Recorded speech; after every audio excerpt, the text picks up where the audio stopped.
राष्ट्रध्वज माझा अभिमान. शाळेतील वक्तृत्व स्पर्धा पार पडली. विषय होता राष्ट्रध्वज माझा अभिमान. स्पर्धेतील सर्वच विद्यार्थ्यांनी सुंदर सुंदर भाषणे केली होती. स्पर्धेचा निकाल ऐकण्यासाठी सर्व विद्यार्थ्यांमध्ये आणि शिक्षकांमध्ये फार उत्सुकता होती. अखेर निकाल सांगण्यासाठी स्पर्धेचे परीक्षक श्री जाधव सर व्यासपीठावर उभे राहिले. ते म्हणाले, आज जी वक्तृत्व स्पर्धा पार पडली त्यात सहभागी सर्वच विद्यार्थ्यांनी सुंदर भाषण केले, परंतु केवळ प्रथम आणि द्वितीय अशा 2च क्रमांकाच्या विद्यार्थ्यांना तालुका स्तरावर 26 जानेवारी रोजी होणाऱ्या वक्तृत्व स्पर्धासाठी सहभाग घेता येईल. तरी इतरांनी नाराज व्हायचं नाही बरं का. सर्वांमध्येच काही ना काही सुप्त गुण असतात. ते विकसित करण्यासाठी प्रत्येकानं भरपूर मेहनत घ्यायला हवी. सर्वांनी माना डोलावल्या. सर्वांची उत्सुकता अगदी शिगेला लागली होती. ती अधिक न ताणता सरांनी निकाल जाहीर केला. प्रथम क्रमांक श्रेया सुधाकर कांबळे, द्वितीय क्रमांक अभिषेक श्रीधर देसाई.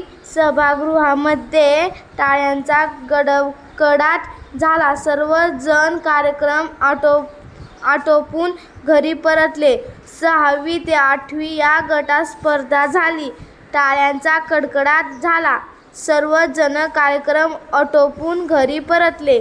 6वी ते 8वी या गटात स्पर्धा झाली होती. 6वीतील अभिषेक द्वितीय क्रमांक पटकावला होता. ही गोष्ट कौतुकास्पद होती, पण स्वारी काहीशी हिरमुसली होती. घरात पाऊल टाकताच आई म्हणाली, काय रे अभिषेक, काय झालं? स्पर्धात नंबर आला नाही का बाळा? हार मानायचा नाही बरं का. अभिषेक म्हणाला, अगं 2रा नंबर आलाय माझा, पण 26 जानेवारीच्या तालुका स्तराच्या स्पर्धेत मला पहिला नंबर काढायचाय, कसं जमणार ते? वडील म्हणाले, एवढंच ना, आम्ही तुझी तयारी करून घेऊ, मग तर झालं. अभिषेकची कळी खुलली. राष्ट्रध्वज आणि राष्ट्रभक्ती, राष्ट्रीय सणाचे महत्त्व या विषयावर अनेक मुद्दे वडिलांना अभिषेकच्या भाषणात समाविष्ट केले.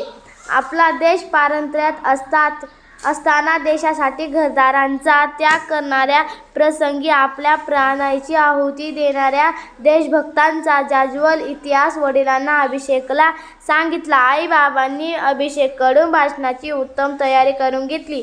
योग्य त्या ठिकाणी त्याला मार्गदर्शन केले. अभिषेक दररोज पहाटे लवकर उठून भाषणाचा सराव करू लागला. अखेर स्पर्धा दिवस उजाडला. सकाळी लवकर उठून त्याने आंघोळ केली, प्रार्थना केली. आईने इस्त्री करून ठेवलेले स्वच्छ कपडे परिधान केले. आई-वडिलांना एकदा भाषण म्हणून दाखवले. आई-वडिलांनी स्पर्धेसाठी अभिषेकला शुभेच्छा दिल्या. आई-वडिलांनी नमस्कार करून तो शाळेत गेला. तालुक्यातील वेगवेगळ्या शाळांमध्ये प्रथम 2 क्रमांकाचे विद्यार्थी स्पर्धेसाठी अभिषेकच्या शाळेत आले होते. स्पर्धेचे परीक्षण करण्यासाठी बाहेरील परीक्षक बोलावले होते. स्पर्धेसाठी सर्व विद्यार्थ्यांची भाषणे चांगली झाली. वडिलांनी सांगितलेले सर्व मुद्दे अभिषेकने भाषणात शांतपणे आणि आत्मविश्वासाने मांडले होते.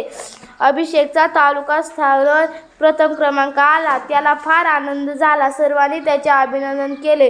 ही आनंदाची बातमी कधी एकदा वडिलांना सांगेन असे त्याला वाटत होते. घरात पाऊल टाकताच अभिषेक आईला बिलगला. वडिलांच्या हातात आनंदाने प्रमाणपत्र दिले. वडिलांनीही प्रमाणपत्र वाचले आणि म्हणाला, अरे वा, प्रथम क्रमांक, शाबास. अभिषेक म्हणाला, बाबा, हे बक्षीस माझ्या एकट्याचं नाही, तर यात तुमचं, आईचं आणि माझ्या शाळेचाही खूप मोठा वाटा आहे. बाबा, माझं भाषण उत्तम व्हावं म्हणून तुम्ही खूप छान मार्गदर्शन केले. आईने माझ्या भाषणाची तयारी करून घेतली, म्हणूनच मी आत्मविश्वासाने भाषण करू शकलो. आमचे देशमुख सर नेहमी म्हणतात, एकटा माणूस एखाद्या गोष्टीची सुरुवात करू शकतो, पण अंतिम ध्येय ध्येयापर्यंत पोहोचण्यासाठी सर्वांची साथ आवश्यक असते. ही गोष्ट आज मला पुरेपूर पटली. त्याचे हे उदाहरण ऐकून आईवडिलांना काय बोलावे ते सुचेना. आईवडिलांनी अभिषेकला अभिमानाने जवळ घेतले आणि त्याचे कौतुक केले.